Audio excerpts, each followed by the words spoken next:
Ovaj recept barem jednom morate probati, eto toliko sam zadovoljan. Okus je, ne znam što reći, zaista morate isprobati. Samo 1 gram, znači na vrh noža recimo, soda bikarbone ili praška za pecivo. 3 češnja češnjaka protisnuti ili nasjeckati. Sada možete dodati 1 decilitar obične vode ili još bolje mineralne, to jest kisele vode.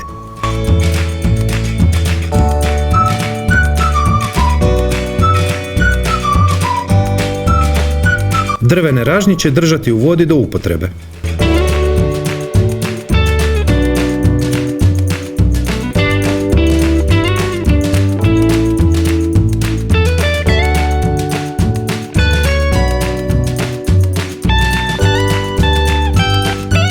Oko 1,2 kg purećeg mljevenog mesa, pola male žličice crnog mljevenog papra, 1,5% soli u odnosu na količinu mesa, znači ja sam stavio 18 grama. Dosta sjeckanih listića peršina.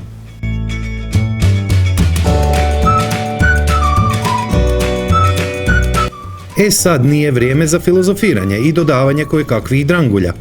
Za najbolji okus kod ovako kvalitetnog mesa je upravo to što sam stavio.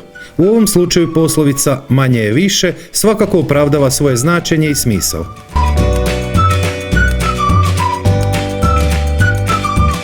Spremiti u hladnjak najmanje 4, a najviše 12 sati, uz barem jedno miješanje.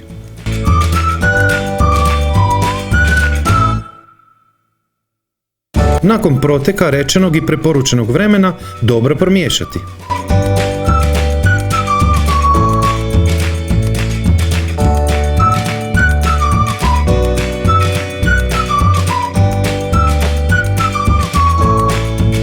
Dobro nauljiti tacnu gdje ćete slagati meso jer će se zalijepiti, pa će se prilikom uzimanja dogoditi ovo.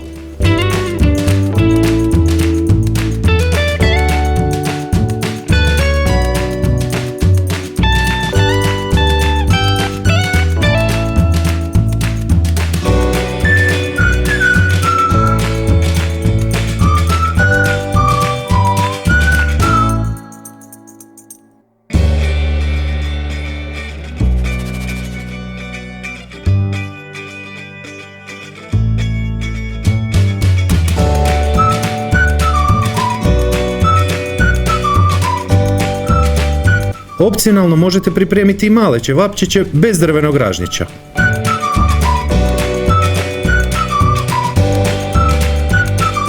Ili šiš ćevap sa krupnom mljevenim paprom. Možete od viška smjese napraviti i pljeskavice, samo dodajte malo sjeckanog luka.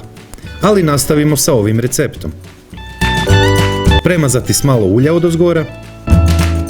Ako ih nećete pripremati vani na roštilju, a tad su najslađi, i nemate drugih opcija, a nećete ih peći u pečnici, onda ih možete skratiti da vam stanu u roštilj tavu.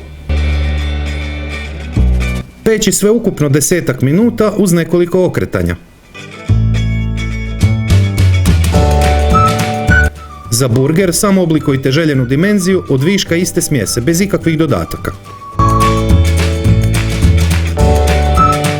Ispod svakog mog videa je pisani recept, popis sastojaka, savjeti koji nisu stali u video, ali i preporuke za razne slične video recepte, razne vrste roštilja koje sam pripremao, a možda ste ih propustili.